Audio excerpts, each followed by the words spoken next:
Este programa é uma produção independente e todo o conteúdo é de responsabilidade de seus idealizadores.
Gracidelé, bons auspícios a todos. Gracidelé, Arthur, gratidão pelo convite, gratidão por receber-te aqui no nosso templo, no nosso espaço sagrado, espaço de transmutação, de evolução, de liberação do sofrimento. É aqui onde realizamos nossas meditações e onde conseguimos fazer essa limpeza do inconsciente para que a luz interior possa emanar desde o coração, desde dentro de todos os seres, para as suas famílias, para as suas vidas, para a nossa humanidade e para o nosso mundo. Bem-vindo ao Templo Xerabilim. Gratidão por estar aqui junto a nós. Maravilha. Eu que agradeço imensamente.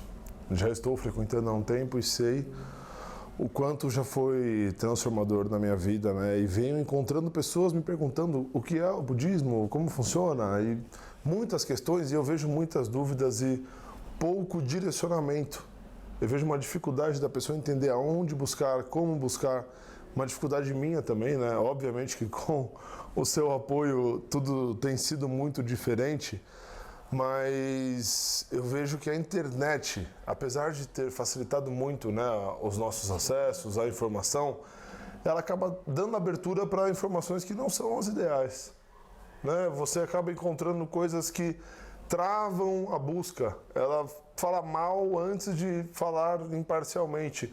O que você tem a me dizer quanto a isso? E você tem que ser um pouco higiênico na forma como você busca, né? Então você tem que também saber como encontrar a informação. E para isso eu aconselho sempre buscar as boas raízes.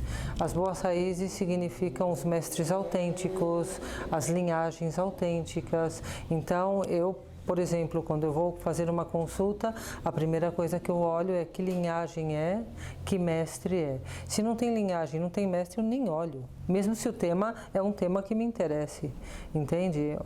Me passam coisas, olha... É o que faz se tornar uma indicação, né? É uma ligação. Eu não vou contaminar a minha mente com conteúdos duvidosos, que possam confundir o meu fluxo mental. Eu quero conteúdos seguros, que realmente estão avalados por uma tradição milenar de yogis, de yoginis, de seres humanos que obtiveram a liberação do sofrimento. Então eu quero algo autêntico. Então eu quero saber de que professor... Por isso é muito bom a gente ter a indicação, né? Claro. Uma condução de alguém que possa, antes de uma nova busca, né? Eu indico sempre para todos que tenha uma indicação. Não importa qual seja a sua busca, se ela é espiritual, se ela é de negócio, se ela é de marketing. Uhum. Sem indicação, você fica muito solto e sujeito a encontrar coisas que não tem nenhum discernimento não tem nenhum conhecimento, não importa qual é a área. Mas é como você diz, não importa qual é a área, busca a raiz, busca a fonte, porque na fonte está a água limpa, tá o puro, então bebe dessa água limpa. Depois, quando essa fonte já vai correndo por rios e mais rios, já passa por muitos processos e talvez o que você vai beber já nem seja água, já tenha se transformado em outra coisa. Então, busca sempre essa fonte em tudo, né? Seja num terapeuta, num médico, seja num negócio, busca as fontes, né? Sim, então, sim. Isso é importante. Claro. Nosso templo é um templo raiz, ou seja, de linhagem, da linhagem do budismo tibetano, e aí tem várias linhagens dentro do budismo tibetano. Nós representamos a linhagem Karmakaju, que é dos Karmapas. É uma linhagem considerada a maior, que tem mais mosteiros e mais praticantes. Ela tem a particularidade de ter um enfoque na meditação, na introspecção. Então, é uma linhagem de ermitanhos, de pessoas que dedicam tempos da sua vida para se retirar e realmente fazer uma investigação interior profunda. Então, nosso enfoque está mais na meditação, no autoconhecimento, na investigação interior. Outras linhagens têm um enfoque mais acentuado, às vezes na ritualística, nos protocolos, na ritualística. Outras têm mais na filosofia, nos debates filosóficos. Essa é a diferença entre as linhagens. Sim, sim. Eu já percebi que como um novo entrante, né, no mundo do budismo, existem muitas linhas. É difícil, né, da gente explicar quais são elas. Porém, é interessante mostrar para a pessoa, pesquise um pouco para você entender o básico, né, para que, assim como qualquer outro assunto, a pessoa possa se identificar, né, e não ser identificada. Porque tem muita gente que quer motivo, razão, circunstância imediata. E eu percebi no budismo a liberdade de você se auto-encontrar.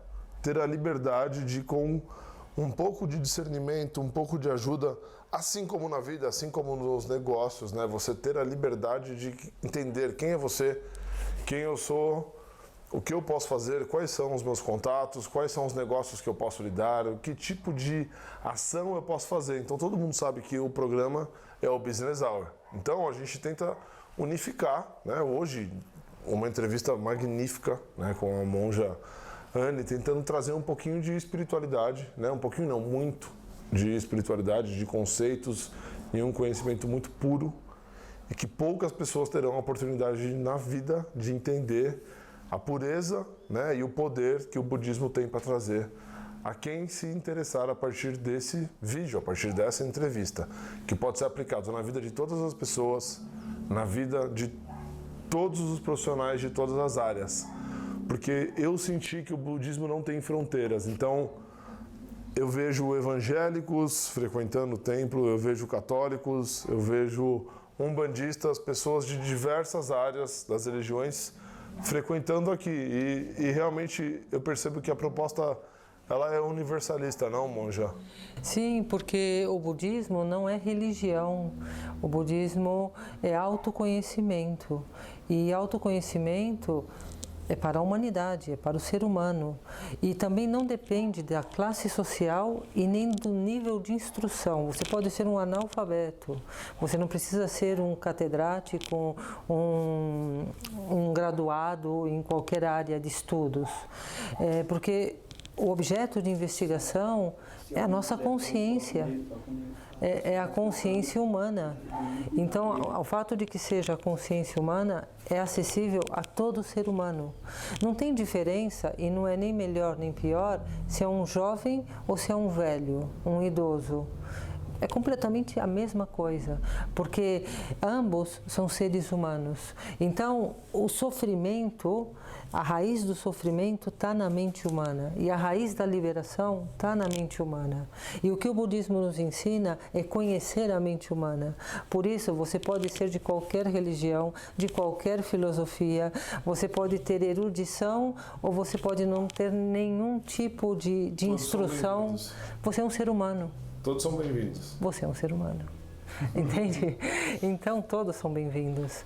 E não tem diferença entre idade, gênero, trans, você pode ser o que você queira, você é um ser humano. Ponto, entende? Mais além de homem e mulher, mais além disso e daquilo, você é um ser humano. A vacuidade é uma palavra que eu conheci aqui. E ela é bem complicada, né? Bem complicado. Dá um resuminho sobre o que é vacuidade, para quem não conhece essa palavra. Vacuidade significa que tudo aquilo que a gente acredita que é conceito, é ideia. Então é vazio. Por exemplo, a pessoa que eu sou, a minha personalidade, o meu caráter, a minha entidade, ela não é mais do que uma configuração de ideias que criam uma ilusão de identidade. Então a vacuidade significa que essa identidade não é substancial, não é sólida, portanto não é verdadeira. Essa é a vacuidade. Mas vamos falar da mesa. Eu falei do eu, né? Mas vamos falar da mesa. A vacuidade da mesa. Veja, mesa é um nome que a gente põe numa etiqueta num objeto. Se a gente olha esse objeto, ele é feito de madeira, de cola, ele é feito de partes, ele é um objeto composto. Se descompomos as partes desse objeto, para onde foi a mesa? Então a mesa existe na dependência das suas partes. Então a mesa não existe independentemente. Então, o carro, ele não existe independentemente, ele existe na dependência das suas partes. De quem acredita que ele existe. De quem acredita que ele existe. Esse é outro ponto, que é a mente que depende da mente. Porque, claro, para um cachorro, o que é uma mesa? E a mente mente. E a mente mente, porque ela projeta. E aí vamos dando volta. Mas entender a vacuidade significa que tudo é vacuidade, porque tudo são fenômenos que existem na dependência das suas partes. Nada existe independentemente. Assim como o nosso eu existe na dependência das ideias que nós configuramos. Então não existe um eu independente, existe um eu dependente das ideias, existe uma mesa dependente. Então esse eu, pessoa, ou esse objeto, mesa, é um nome conceitual que colocamos em um fenômeno interdependente. Então significa a vacuidade da mesa, a vacuidade do eu, a vacuidade do carro. Significa que tudo é vacuidade, porque nada existe tal como nós percebemos. Depende sempre de um rótulo. Depende de um rótulo, que um conceito.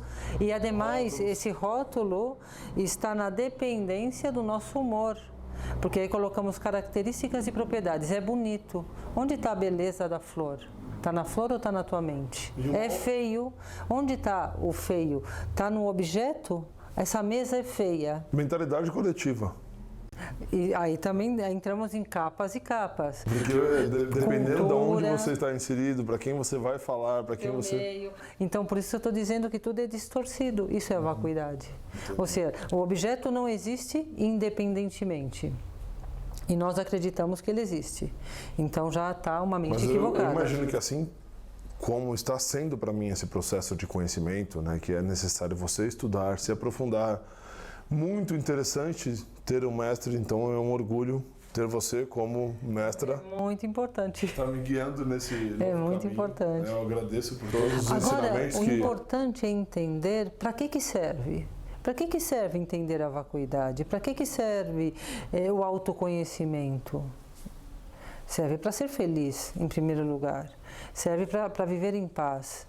E viver em paz significa família, trabalho, negócios, ou seja, serve para que a minha vida funcione melhor, para que eu tenha mais clareza, faça melhores escolhas e tenha estabilidade interior. Eu já escutei de muita gente que no meu trabalho do marketing, você precisa vender coisas que as pessoas não precisam para mostrar para quem ela não gosta, para comprar com o dinheiro que ela não tem.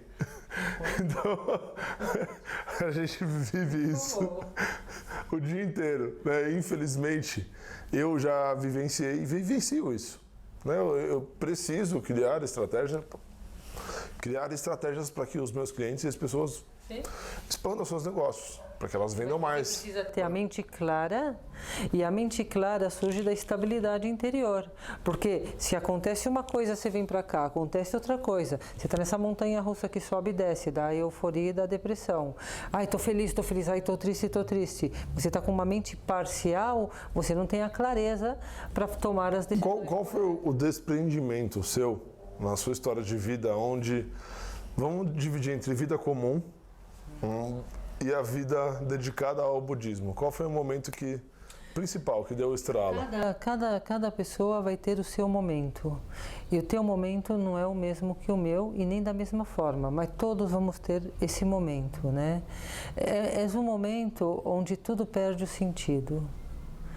É um momento que, mesmo que você tenha conquistado tudo o que você buscou, essa conquista ficou vazia nas tuas mãos.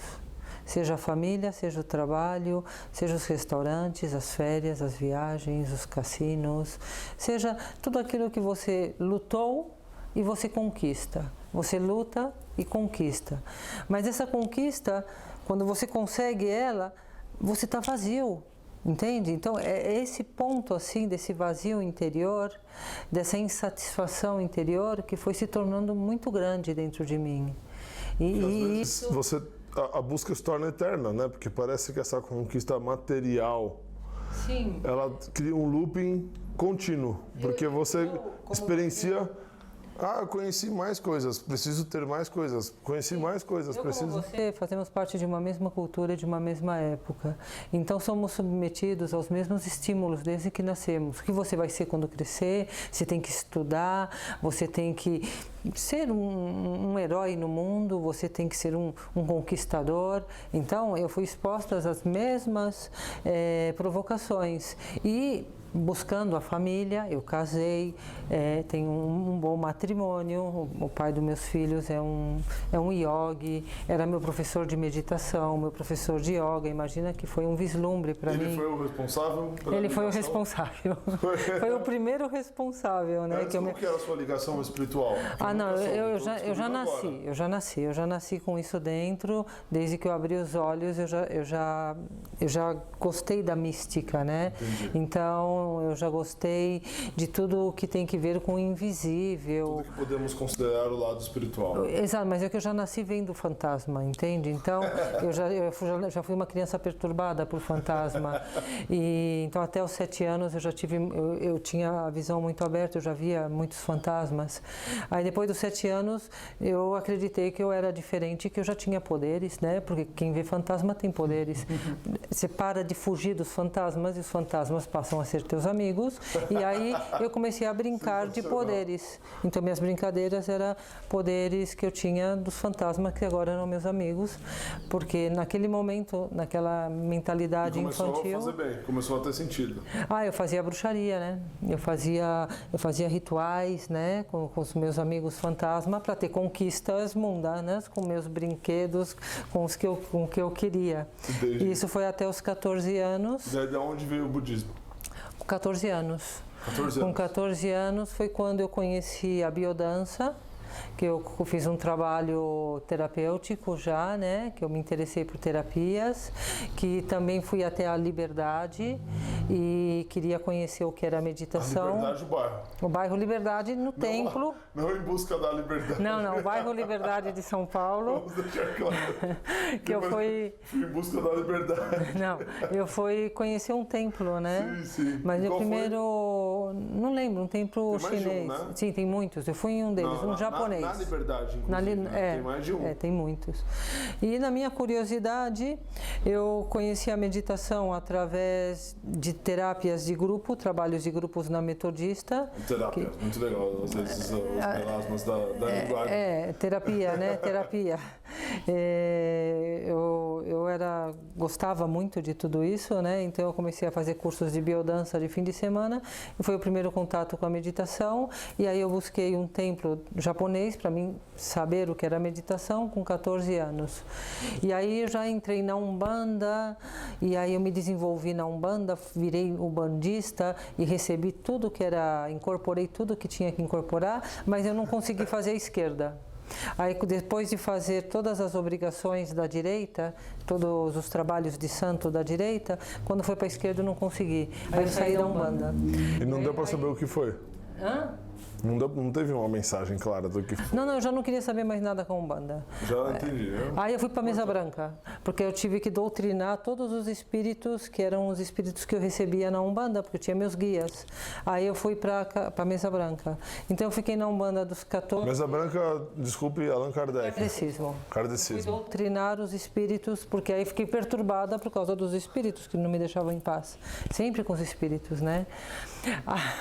Aí foi quando eu também fiz uma mudança muito grande, com 18 anos.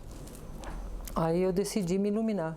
E desculpa a intromissão, monja, mas nesse momento, como você via o mundo comercial? Como você se vislumbrava no mundo do que eu vou trabalhar, o que eu vou fazer da minha vida? Eu sempre me achei uma pessoa muito capaz. E sempre me senti... As coisas faziam sentido. Eu sempre me senti que eu tinha um poder e que eu era capaz. O que você queria fazer acontecia. Então, eu jamais vendi a minha energia para o mundo. Jamais. Eu nunca trabalhei para ninguém. Eu só trabalho para mim. Entende? Para aquilo que eu creio. Eu nunca tive uma CLT na minha vida. Isso eu nunca escutei na vida, primeira vez. Meu primeiro trabalho foi fazer carta astral. O segundo foi jogar tarô. Claro, eu tinha que ganhar dinheiro de alguma forma, né?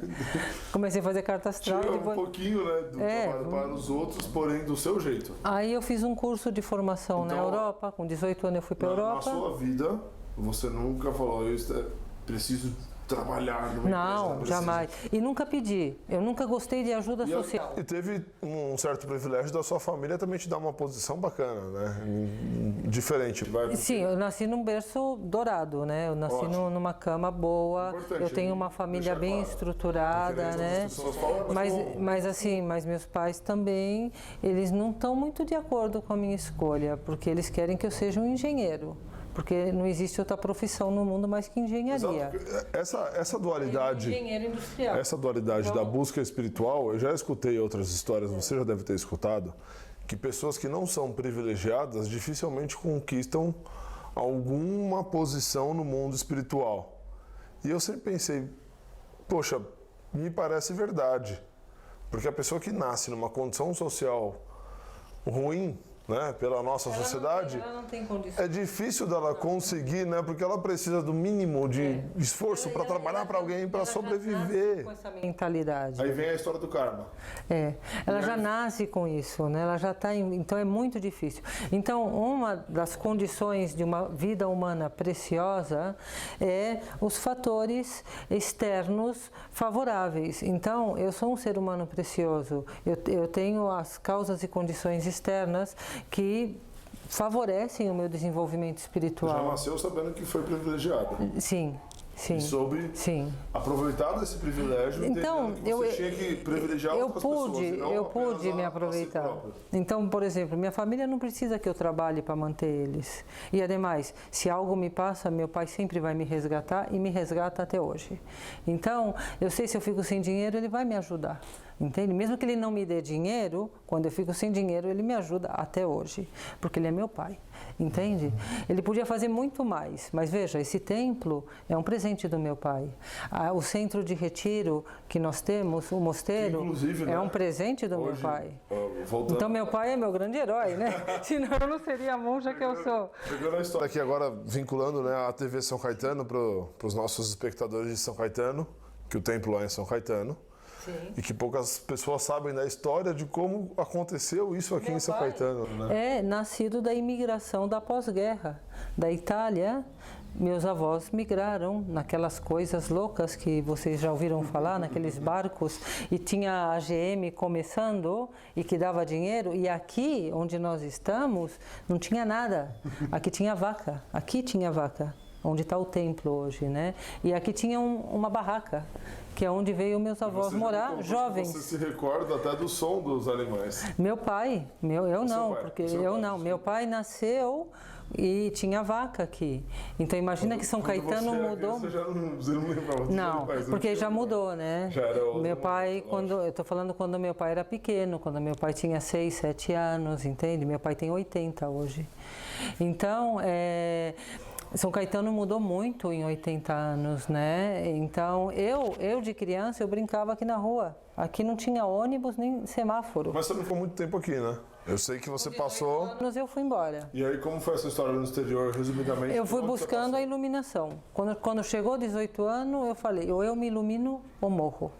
Ponto final. A vida não serve se não é para se iluminar. E aí eu fui buscar Osho. Porque naquela época eu estava muito influenciada por Osho, tinha lido todos os livros de Osho e fui direto para o centro de Osho. Você gostava, fazia sentido. Claro, muitíssimo. E aí... Até hoje faz ou já mudou um pouquinho? Agora mudou bastante, né? Já mudou? Sim, Ok, mas naquela época sim. E aí aí eu fiz o curso de formação, eu fiquei interna, eu já tenho essa coisa do monge dentro de mim, e eu fui sannyasi e vesti laranja e levava a medalha do Osho no pescoço. E aí eu fiz o curso de formação, então eu sou uma terapeuta do Osho e trabalhei com terapia de grupo. E depois trabalhei com terapia individual. Falar o Osho é budista, não é, né? Não, ele é um filósofo, ele criou sua própria prática. Assim. Mas tem muito ensinamento ligado ao budismo. Ele tem o budismo, a escola do Osho, você estuda tudo. Você estuda xamanismo, budismo, eu fiz tudo. Então foi bom enquanto durou. Foi maravilhoso. Oh. É maravilhoso, é maravilhoso. E depois disso... Então, e foi aí, na escola de Osho, que eu conheci Primeiro eu comecei com Vipassana. E com 18 anos eu fiz o Vipassana. Dentro da escola de Osho, você era apresentado a todos os caminhos espirituais. E ele trazia o melhor que tinha no planeta para a gente. Então a gente tinha mestres muito bons que vinham dar ensinamentos e retiros. A gente tinha do sufi, do xamanismo. Eu fiz dança sufi, eu girei muito. Eu também fiz muita tenda de suor com xamanismo. Como também fizemos meditação Vipassana. Tem uma outra palavra, Zen, né, da tenda. Tenda do suor, Temascal. Temascal, isso. Então, lá na escola do Osho, a gente era exposto a todos os caminhos espirituais e logo a gente ia escolher o nosso. E aí, eu escolhi o budismo. A primeira vez que eu fiz o você conheceu o seu marido? Sim, porque ele era da escola do Osho, ele era um dos principais. Então tinha o mestre principal, que era Emílio Fiel, Mio, e ele era um dos assistentes, e tinha os monitores, os professores, e ele era o professor de meditação, de Vipassana. Ele fazia os retiros. Você conheceu aqui em São Caetano? Desculpa. São Paulo, não, isso é em Espanha. Um brasileiro. Não, espanhol. Já Ele é espanhol? Eu não sabia, tô sabendo agora. Apesar de a gente ter conhecido... Aí minha vida é toda Espanha. Não, para as pessoas verem que, nossa, a entrevista é combinada. Não, tá sendo uma conversa pura de como... Foi tudo Espanha, né?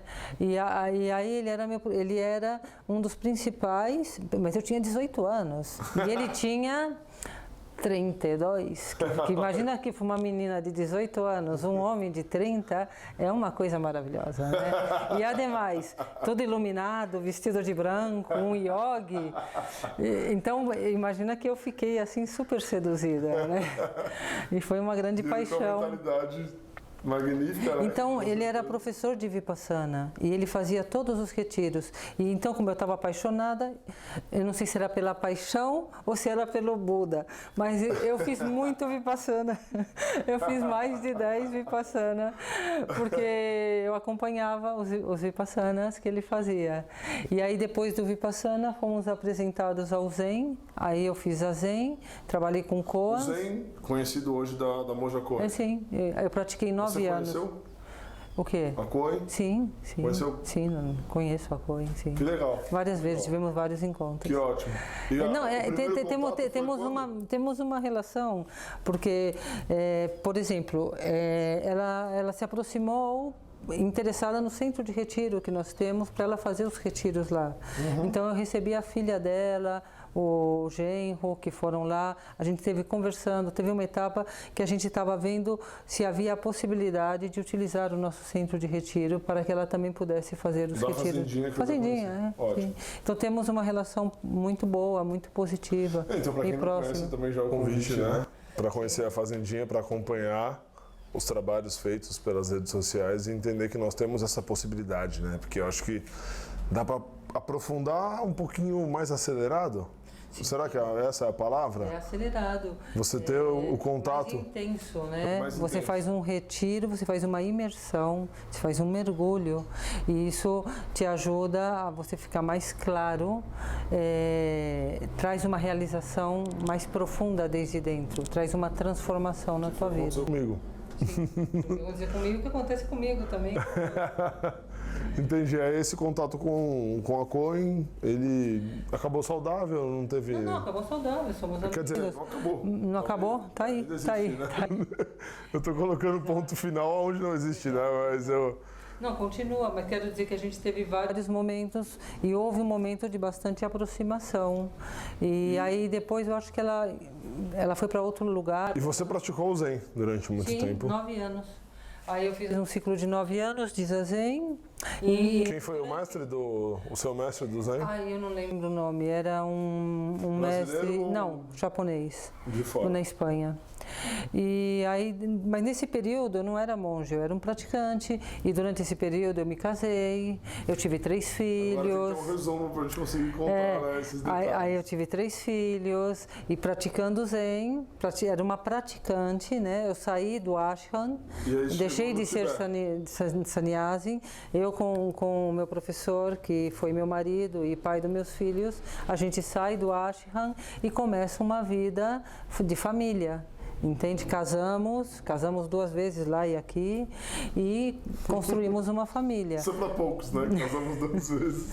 E construímos uma família e aí foi outra etapa, né? Foi uma outra etapa onde tudo se transformou numa vida mais comum. E essa vida comum, que durou também seu ciclo de 9, 10 anos, me desgastou bastante. E aí eu me separei, porque eu não aguentava mais o casamento. Aí eu me casei muitas vezes, porque eu queria conhecer mais, buscando esse ideal de felicidade externo. Então esse casamento não tá bom, já não te aguento mais, vou me casar de novo. Vou me casar de novo. Vou me casar de novo. Eu acho que eu me casei, eu fiz ciclos de 3 anos, eu fiz vários ciclos de 3 anos. Meus casamentos duravam 3 anos. Sim. Eu faço ciclo de 9 e de 3. E não indica pra ninguém isso. Não, sou completamente... Ou seja, depois de tantos casamentos, acabei muito cansada. E nesses casamentos eu tive muitas experiências nesses casamentos, né? Então, eu tive um casamento, por exemplo, com um juiz do número 8, do penal número 8 de Barcelona, que é um famoso e se transformou em Supremo. Então, foi uma experiência que me marcou bastante, porque tive acesso também a muito conforto, né, a muitos restaurantes. Eu conheço os melhores restaurantes. Cidade? Barcelona. Barcelona, é a única cidade que eu conheço. Então eu conheço os melhores restaurantes de Barcelona, eu conheço os bons hotéis da Espanha. Então, isso também me deu acesso a realizar esse sonho dourado do material, porque ele não era espiritual, sonho dourado do material. E ele não era materialista, ele não era espiritual, ele era materialista, né? Mas ele gostava da minha luz espiritual. Então, o que acontece é que esse foi, assim, digamos, o fim. Foi meu último casamento e foi um fim muito forte, porque eu me senti muito vazia com toda essa riqueza material. E foi aí que eu falei, acabou. Mas é a primeira vez que você fala isso agora, já durante toda a entrevista, e essa sensação de vazio, ela aconteceu num ápice do material? Sim. Sim. Quando você percebeu que você tinha tudo, você percebeu que na verdade você não tinha nada. Exato, que o vazio de tudo que eu sonhava, que parecia ser muito bom. Aquela conquista material. Exato. E aí eu caí numa depressão. Nossos espectadores, ouvintes e visualizadores, a busca não precisa ser 100% material nunca, né? Ela não deve ser. É que lá não tem a verdadeira E satisfação. você já alcançou um dos Sim. limites do que o dinheiro pode pagar Sim. no mundo. Sim, Você estava numa situação extremamente privilegiada, sim. numa cidade extremamente privilegiada. E Então, eu estou te aquilo- falando, a gente só comia nos melhores restaurantes. A gente almoçava e jantava nos melhores restaurantes. As nossas férias eram férias muito boas, mas muito vazia de estar naqueles hotéis 5 estrelas temáticos, né? Onde um quarto de hotel é 100 metros quadrados, né? Nossa. Coisas muito bonitas, mas assim, era de um vazio tão O grande. dinheiro podia pagar, você Sim, tinha acesso. mas aquilo era muito vazio. E aquele vazio era... Deveria preencher o que as pessoas E aí, acham que vai isso se preencher. chama depressão. Aí chegou um momento que eu falei, nossa, eu não estou feliz, preciso de ajuda. E aí, quando chegou esse dia, preciso de ajuda, aí eu falei, tenho 2 caminhos. Ou psiquiatra, não dou conta. O vazio ficou tão grande dentro daquela riqueza que eu só tinha o psiquiatra ou um mosteiro. Eu falei, não, vamos para o mosteiro fazer um mês de mergulho. E foi aí que eu busquei um mosteiro tibetano. Porque eu falei, eu quero algo novo, né? Conheci algo diferente. E foi assim que eu cheguei no mosteiro, né? Cheguei bem acabada. E aí depois, na primeira semana, eu já vi a Buda, né? Uma semana meditando, Buda apareceu na minha mente. Você teve, nesse momento todo, dessa transição, um certo desprendimento dessa ligação espiritual, eu sinto. Sim, porque eu me dediquei muito à vida mundana, E aí entende? você Era até logo, porque eu voltou. também me transformei em artista. E eu sou muito criativa, então eu fazia ambientação em PAPs, salas noturnas, eu criava ambientes de luz. Eu trabalho com luz e fazia coisas de luzes. Então, eu era muito conhecida em Barcelona por todos os bares bonitos de Barcelona. Eu era VIP, né? E com isso eu estava nas passarelas, porque eu tinha que saber as modas. Então, eu tinha que estar sempre nas passarelas para saber como estão as modas, as cores, as tendências. Então, aí foi uma vida bem interessante. Em Barcelona, com artistas, e continuava com a meditação, com a família, mas eu estava envolvida com uma vida assim do mundo, né? Que todo mundo sonha experimentar. É uma vida muito bonita, Nós estamos mas muito vazia. Nos nossos momentos finais. Então eu queria que você passasse um recado, né, para as pessoas que estão nessa busca, né? Muita gente me procura querendo marketing, querendo vendas, querendo saber sobre negócios, querendo saber como ganhar mais dinheiro. E eu, pela primeira vez na vida... Eu também te busco para isso.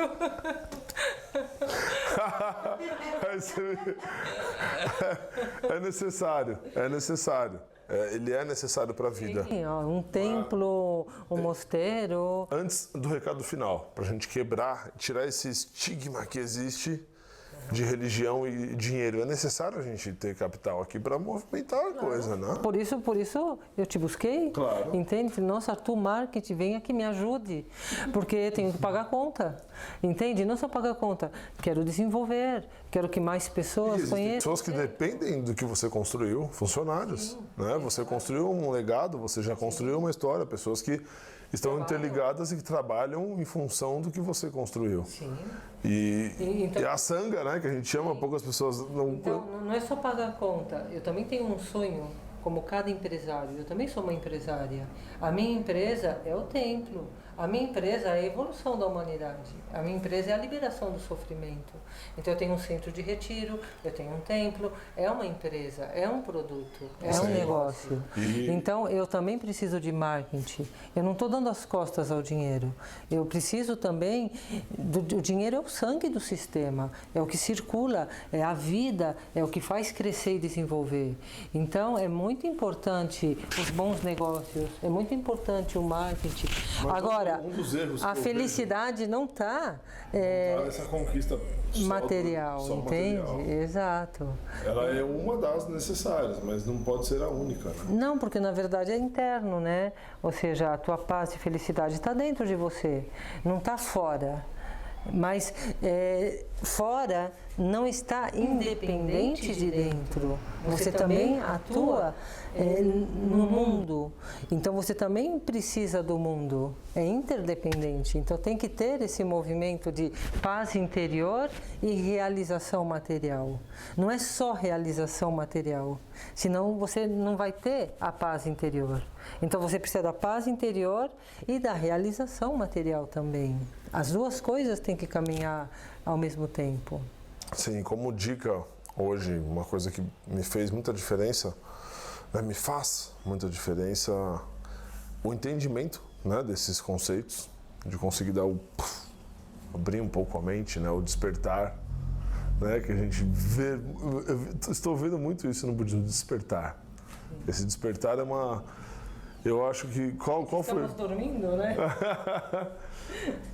Esse despertar, eu tive esse privilégio de ter o despertar através de você. Então eu assim, é o despertar interior. É despertar significa que a felicidade está dentro. Não está no dinheiro, não está no restaurante, não está no hotel, não está na conta bancária, não está no carro bonito. E eu estou sentindo que esse despertar ele vai acontecer várias vezes. Ele não tem um único despertar, porque no primeiro momento que eu entendi uma meditação, que a gente estava na fazendinha, eu estava meditando, aí você falou, a melhor meditação é a não meditação. Eu falei, não. Agora eu achei que eu tinha encontrado. Quebrou. E eu percebi que não existe esse objetivo de começo, meio e fim. É o fluxo. É o fluxo. É uma forma de ser, é uma forma de estar. É estar com estabilidade interior. É como você está sempre conectado com a paz e a felicidade interna. Então não depende de onde você esteja ou do que esteja acontecendo. Você sempre está bem. Então, digamos que essa é a meta, né? Lograr conseguir essa estabilidade, né? A gente percebe as pessoas hoje muito irritadas, com muita ansiedade e ao redor dela tem pessoas que ela pode beneficiar, ela pode ajudar, mas ela não ajuda porque ela acha que ela precisa de uma situação para ajudar e aí a outra também acha e a ajuda nunca acontece e os dois entram em conflito de energias, né? Sim, porque falta estabilidade interna. Então, se você não tem estabilidade, você não consegue ver. A tua mente está inestável, tem agitação. E essa mente agitada, ela vê o externo como assim, confuso, não está claro. Então ela não consegue trabalhar de forma clara com as circunstâncias, porque falta estabilidade interna. Entende? É fundamental a estabilidade interna para tudo.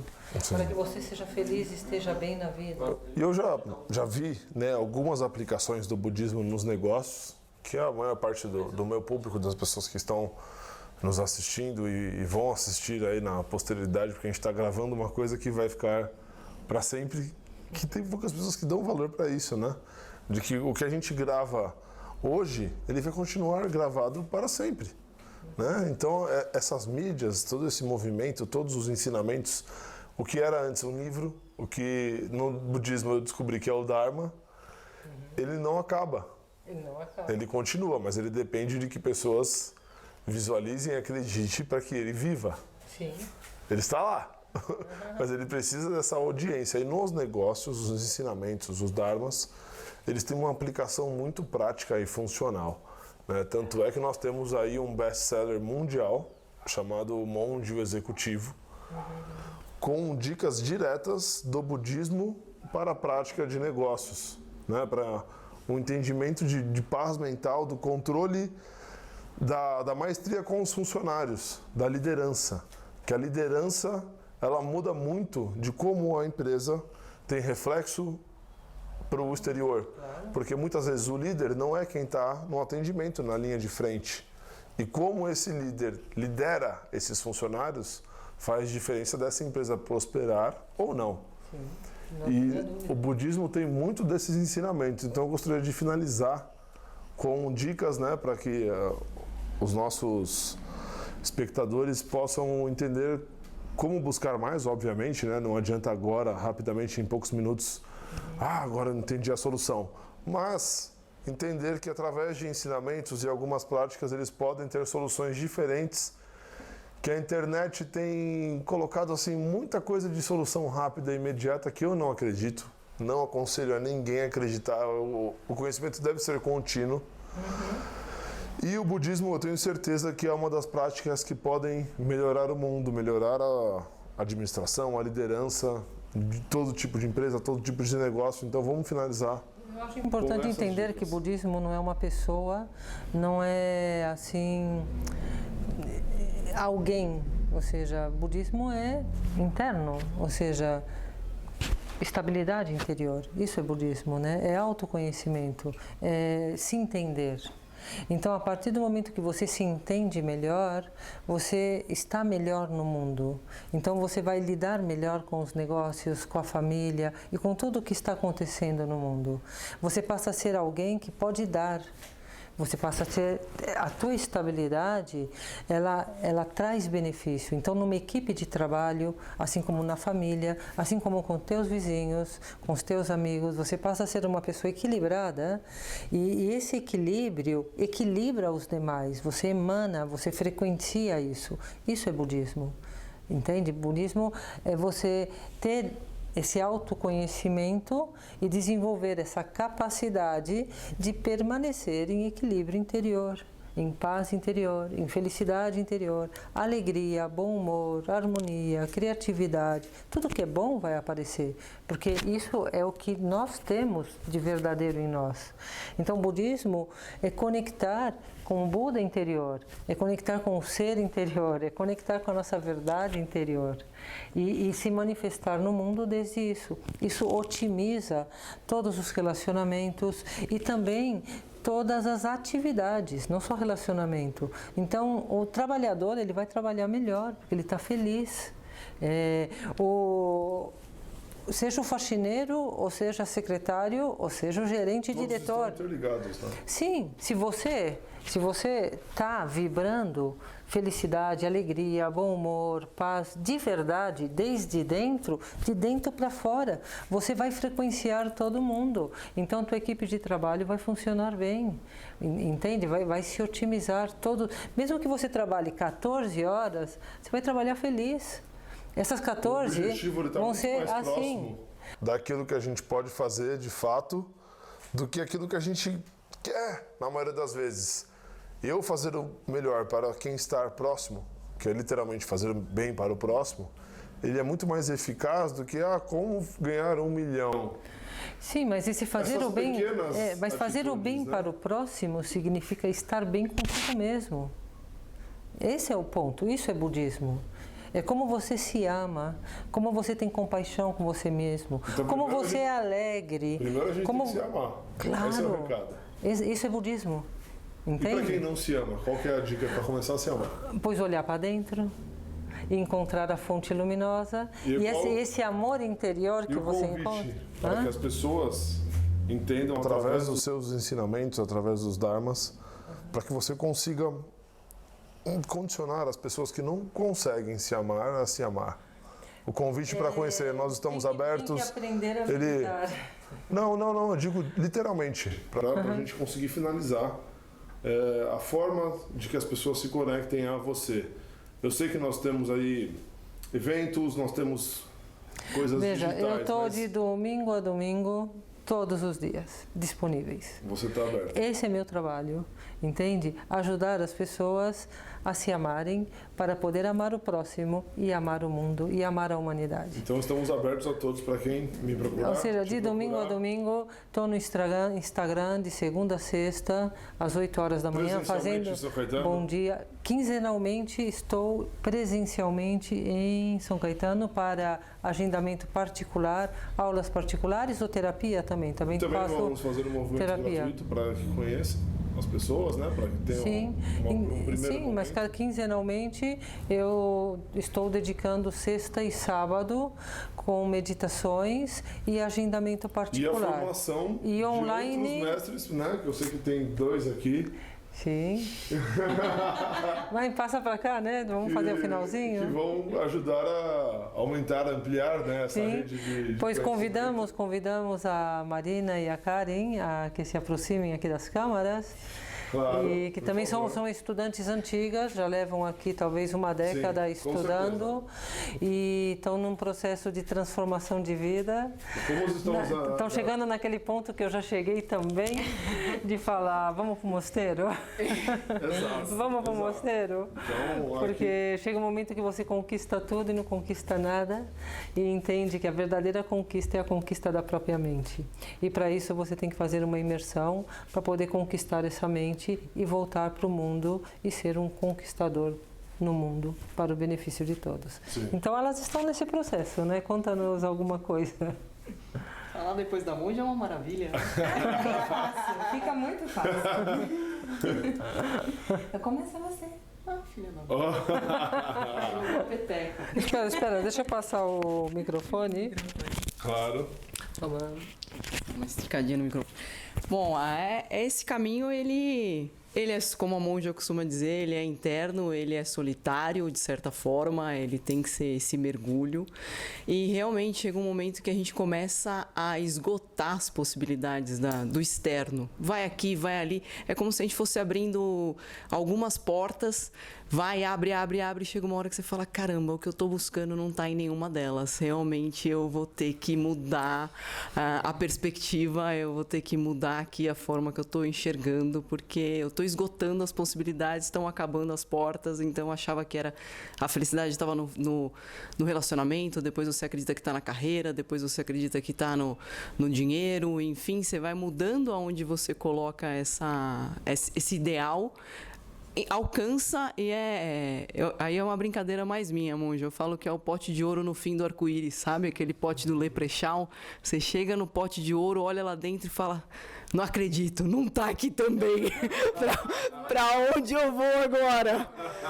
E vai dando essa sensação de cansaço. A monja algumas vezes falou assim, nossa, eu saí dali cansado. Vai dando essa sensação de cansaço, vai dando essa sensação de esgotamento. E vale também, acredito, a ressalva que cada coisa tem o seu lugar. Também essa questão do dinheiro, me veio muito isso na cabeça na hora que vocês estavam nesse bate-papo, de que a gente dá uma função errada para o dinheiro, né? Então, o dinheiro, ele tem a sua função é prover. A gente tá num mundo que é o oxigênio aí do mundo, é o que faz rodar, mas não é ali que está a felicidade, sem sombra de dúvida. E às vezes a gente perde muito tempo para chegar nessa conclusão. Mas que bom chegar nessa conclusão. Uma hora tem que despertar, né, monja? Então, mas essa hora do despertar é algo muito particular de cada um. Você vê, você chega nesse ponto, ele chega, eu cheguei, mas assim, como fazer chegar nesse ponto? É através do esgotamento, é através de você chegar nessas portas e falar, eu pensei que aqui me casei 6 vezes, não tá. Sempre com aquela sensação do agora vai. Agora eu encontrei, agora eu encontrei. E no trabalho é a mesma coisa, né? Bons negócios, isso, e você chega e fala, não, mas não tá aqui também, né? Até que você começa a dar-se conta que realmente merece a pena dedicar um pouco de tempo para o interior, né? E a ver se encontro isso que buscamos, que é a paz e felicidade, que é o sentido da vida, na verdade. O dedo da Marina que nos conta. O meu caminho, ele também rodou assim por muitos lugares. Eu eu busquei muito, né, a minha realização nos últimos anos no caminho profissional, né? Passei por empresas que pessoas matariam para estar lá, né? Quando a gente comenta, né, das nossas conquistas, né? Então, mas também da mesma forma que o Leprechaun não entregou o ouro, né? Não foi lá que eu encontrei o ouro. Não passei por 6 casamentos, mas foram 3 tentativas já. Foi um pouquinho menos, mas também houveram várias tentativas nesse sentido. E eu passei a me apoiar na prática, realmente, né? Eu já vinha estudando o budismo há 5 anos, mas eu passei a me apoiar na prática de maneira constante durante a pandemia. E foi o que aconteceu com muitas pessoas, né? Eu lembro que a nossa comunidade, ela estava muito ativa durante esse período, né? Nós tínhamos muitas pessoas praticando nesse momento e isso passou a fazer parte da minha rotina. Então, eu não consigo mais começar um dia meu sem uma meditação. Eu não consigo mais dormir sem fazer uma meditação. E também não consigo mais ver tanto apelo nessa busca na rodinha, né? Na rodinha do hamster, correndo ali o tempo todo atrás do próprio rabo, né? E não chegando a lugar nenhum. Então, esse sentido da busca exterior, ele mudou bastante para mim e agora eu estou trabalhando mais de maneira interna. Tenho estado mais aqui junto com a monja, né, acompanhando as atividades do templo. A gente teve um retiro maravilhoso que aconteceu aqui em janeiro, onde recebemos um mestre tibetano e tivemos 3 dias de práticas muito profundas e é por esse caminho que eu pretendo seguir a partir de agora. Eu não sei aonde ele vai me levar, mas a sensação de preenchimento que eu tenho percebido você começa a se sentir amparado, né, nas suas escolhas. E eu estou começando a ver que esse movimento interno que eu estou fazendo, apesar de muito pouco tempo ainda, já está me trazendo reflexos nas minhas atividades externas. Então, é para esse caminho que eu quero seguir, é dessa forma que eu vejo a minha vida seguindo a partir de agora. E deixo o convite para vocês também. Maravilha. É isso, muito obrigado.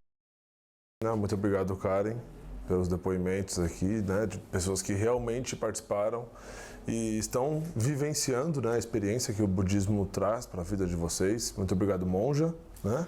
Muito agradecida. Trashdelek, pela...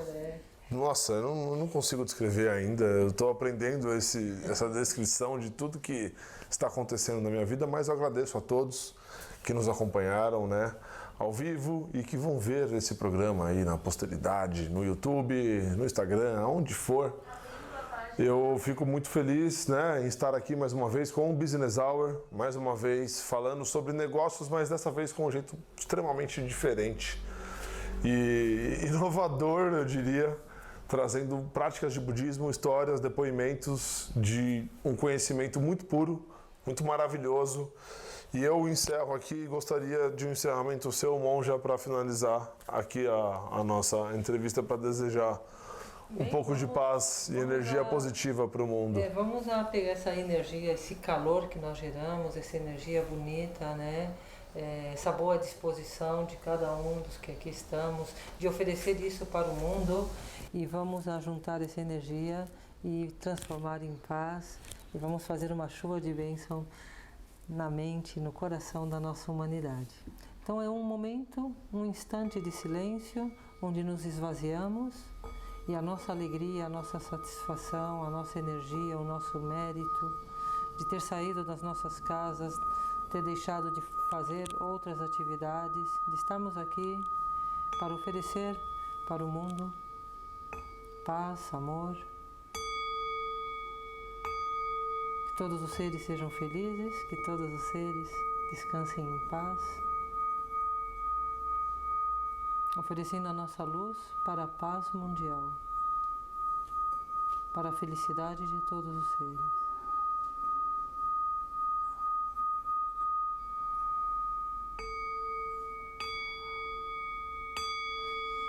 Dedicado ao benefício de todos os seres. Gratidão a todos, gratidão Arthur, gratidão à equipe que está aqui nos filmando, gratidão Marina, gratidão Karen, gratidão humanidade, que é para a humanidade que aqui estamos e nos possibilita oferecer nosso melhor para o bem de todos. Gratidão a todos.